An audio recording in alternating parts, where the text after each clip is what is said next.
Hi guys, meron lang po ako sa inyo i-share na kung saan ito ay for awareness lang naman. So kung nakaka-receive kayo ng mga strangers, text messages like anonymous number, ganyan. And lalo na sa mga Gcash user diyan. So iwas-iwasan niyo po yung mga gentong text lalo na kung mahilig kayo mag-click lang ng click diyan na kung ano-anong link na mga mare-receive niyo ay iwas-iwasan niyo po 'to para iwas scam at para iwas na rin mawala yung mga pera niyo sa inyong mga Gcash application. So, ito yung example ng text ng mga messages ng mga scammer. Ito yung example niya. Congratulations, GCash user. You have received 13,000 from GCash. Claim your cash by clicking the link below. Claim your cash at this link.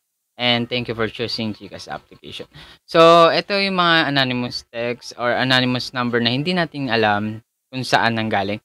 Pero pansin ko lang nung nag-SIM registration ako, marami ako nare-receive na mga gentong text from random. And then hindi ko alam and hindi ko rin sila kini-click kasi hindi naman si, GCash mismo yung nag-text niyan, from anonymous number 'yan. So hindi ko talaga kini-click 'yan.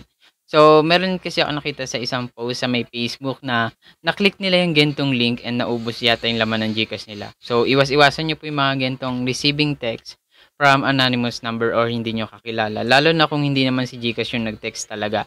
Kasi malalaman niyo naman po kung si GCash po nag-text niyan, ang nakalagay po dun sa number noon sa may inbox ay GCash talaga, hindi yung number na hindi naka-save sa inyo. Ayun po ay mga scammer.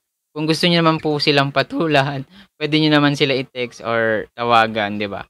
Or para maiwasan na rin yung mga pang-i-scam nila. Pero eto lang, take note, nung nag-SIM registration, marami akong nare-receive na mga link from GCash or other platforms or mga may online sugal pa, yung iba may online lending, mga ganyan. Hindi ko alam kung paano nila nakuha yung number ko on.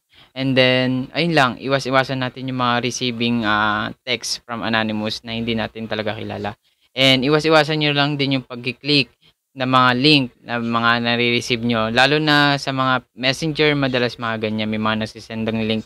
Iwas-iwasan nyo po yan kung ayaw nyo po mawala yung mga account nyo or mga personal nyong pera sa mga online na application katulad na itong GCash. So, yun lang for awareness lang po. So, maraming salamat and ayun lang, enjoy lang ang buhay and yung mga scammer sana po tigil nyo na po yan ay wala pong magagawang magandang dulot yan sa inyo. Oo, makaka-receive kayo ng pera pero galing sa nakaw.